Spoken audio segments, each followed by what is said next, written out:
Hey guys, today I'm gonna show you the best tool to sharpen your serrated knives. Here you can see 3 tools I tested.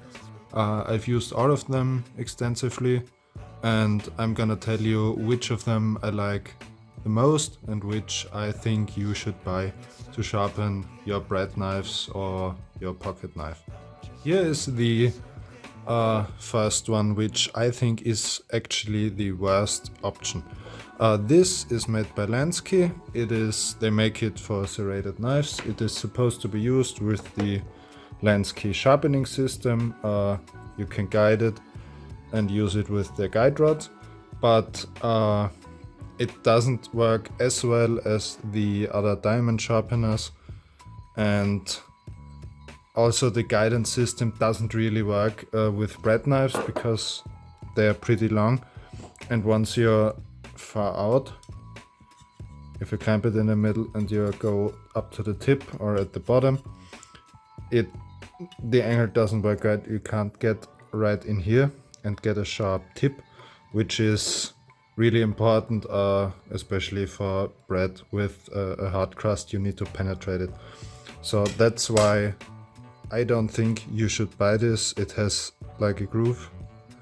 You can see it has a groove to sharpen fish hooks for whatever reason. I don't know why you would take this out on a fishing trip. Whatever. I can recommend the Lansky kits in general, but this one isn't the greatest idea in my opinion. So then look at the other options. These two are made by DMT. They're both diamond sharpeners. The only difference is, obviously, this is their diafold model. It folds up so you can pack it more easily. It also has a much smaller diameter, and it works quite well. All these diamond sharpeners do, but since the bottom diameter is so small, it's not really useful for bread knives. It's best when the bottom part fills out your serrations completely. So this, if you only want to sharpen your pocket knives, this is actually fine because it has a really fine point and it fits in the smaller serrations you usually find on your pocket knives. But for bread knives, this is definitely the better option, also because it's much more secure. This one, I mean, it didn't break. I sharpened about 20 knives with it, but it wobbles a bit and it doesn't feel as secure as this one.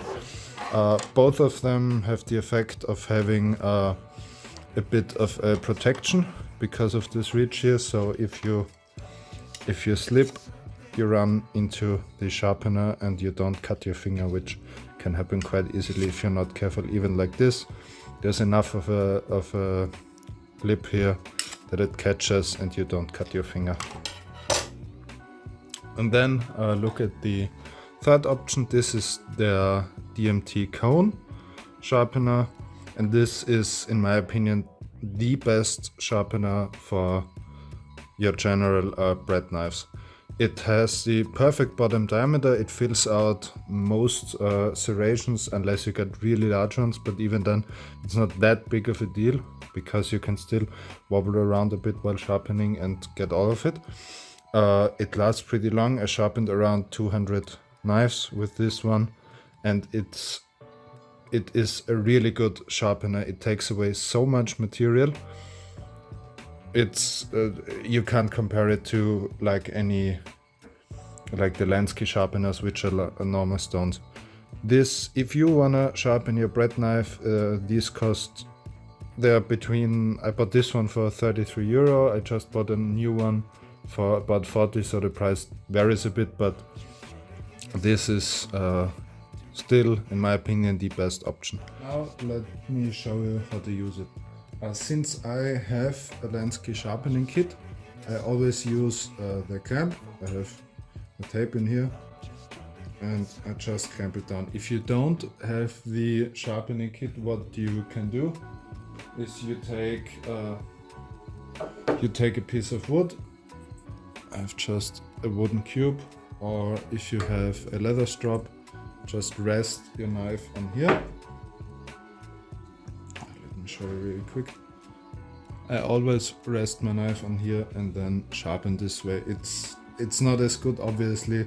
A clamp is always better, but if you only want to sharpen 1 or 2 bread knives that you have lying around, this works just fine. But if you want to do more, a clamp is always nice. So let's put it down. Do not use oil with these, with diamond stones in general, just water is enough. I always like to coat the blade and then lightly coat my stone. And now let's start at the bottom. To find the angle, just look, give it 1 or 2 passes and then look how much you're taking away. You don't need to follow the grooves exactly. If you're at a bit steeper angle, it's really not that bad. So let's give it a few passes. Feel on the back. Let me show. Here you can see it a bit better how much I've taken away. This is totally fine for bread knives. It's really not that important to follow the angle exactly. Watch, you wanna go all the way up to the tip. Here you can see I need a bit more. You can also see if you're done by running around it. You can hear it, maybe I'm catching. So I have a burr on the other side and I'm fine. So let's just continue this way along the whole blade and then we're done.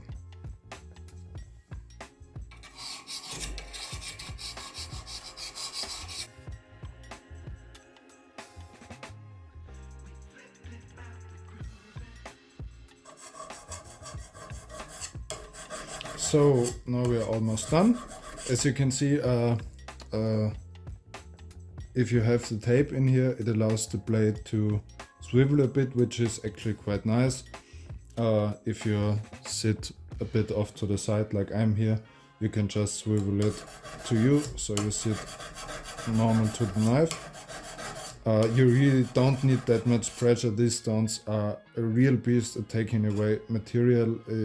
It has only taken me about 2 minutes for this knife, and it's quite long. It's a bit over 20 centimeters, so it's the longest bread knives most people have.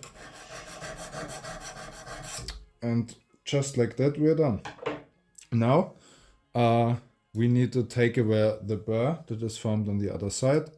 Also, we need to clean the metal that we are just taking away off.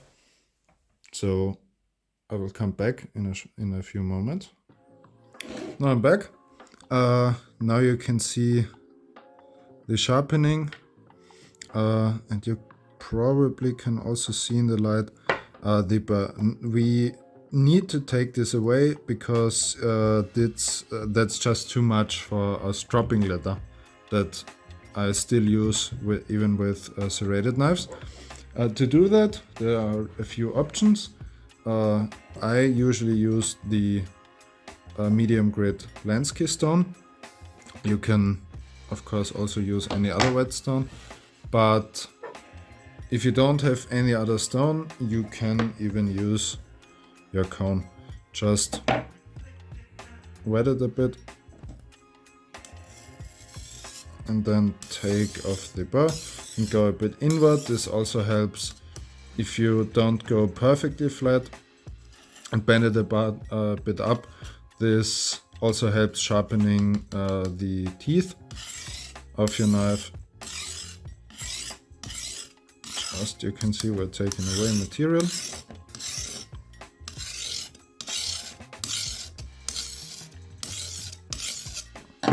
Now let's clean it. That feels really good. Great, we've taken away all the material up until the tip. So let's go on to the last step, which is stropping. Even with a serrated knife, you can still use a leather strop. It will still give you a bit of extra sharpness and help take away small burrs that have formed inside of these serrations. when you take away the buzz from the side, since most bread knives are made of pretty soft steel, that can happen very easily. But you can also very easily take it away with a leather strap. Just go with the serrations first, give it good pressure and angle it up a bit.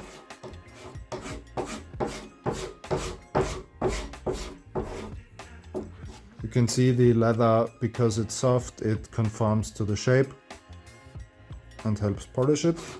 Give it a few more passes. Now let's go back, polish the back a bit.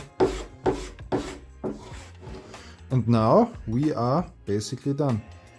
You can feel I have got really sharp teeth now.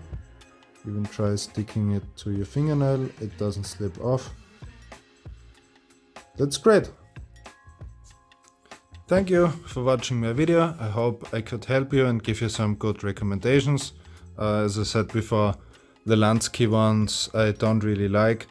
They don't take away nearly as much material as the diamond sharpeners do, and they aren't even that much cheaper. They cost like 15-16 bucks.